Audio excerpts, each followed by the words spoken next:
J'ai eu l'honneur d'être reçu par le président Traoré et nous avons parlé d'unité africaine. Nous avons parlé de l'Afrique en général. Parce que le combat au Burkina Faso aujourd'hui, c'est un combat pour l'Afrique. C'est un combat pour la vraie copie de l'indépendance. Parce que celle qu'on nous a donnée en 1960, c'était la photocopie.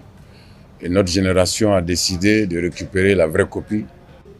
Je pense que ce soit au Burkina Faso ou dans les autres pays africains, nous avons été toujours à la hauteur de l'amitié. Aujourd'hui, certains pays africains ont décidé de récupérer la vraie copie de leur indépendance. Le combat du président Traoré aujourd'hui, c'est un combat pour l'Afrique. Voilà, et je pense qu'on ne peut que le féliciter. On ne peut que lui souhaiter bon courage et beaucoup de courage d'ailleurs, parce qu'on sait que ce n'est pas facile.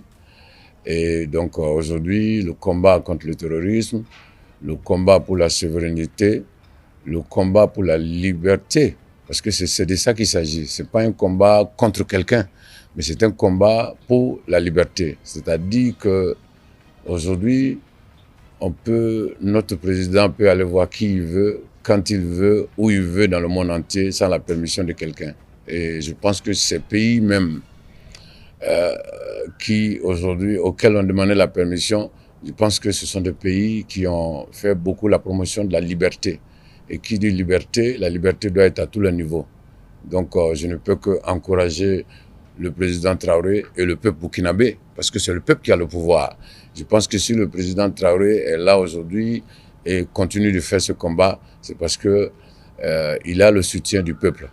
On ne va pas parler de majorité ou de minorité, mais ce qu'on peut dire, c'est que si aujourd'hui le président Traoré est en train de continuer ce combat, c'est parce que le peuple est d'accord.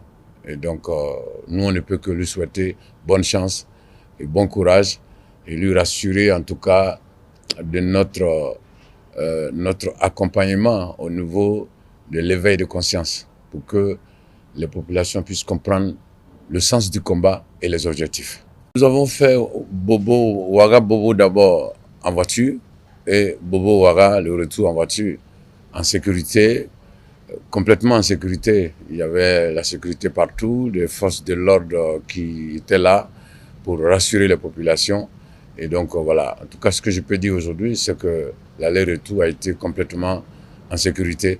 Et voilà, nous avons fait ce concert, nous sommes de retour à Ouagadougou. Nous avons parlé de deux concerts qu'on organise au Burkina Faso. On vient de finir Bobo Dioulasso. Et ce soir, c'est Ouagadougou. Et ce sont des concerts de reggae. Qui dit reggae dit éveil de conscience. Qui dit reggae dit message de sensibilisation. Et donc, moi, je me suis dit que actuellement là que je dois venir au Burkina Faso pour apporter mon soutien au peuple burkinabé, qui est aujourd'hui dans une situation difficile à cause de ce que tout le monde sait. Et donc voilà, on est très heureux de faire ces deux concerts en tout cas dans cette période-là.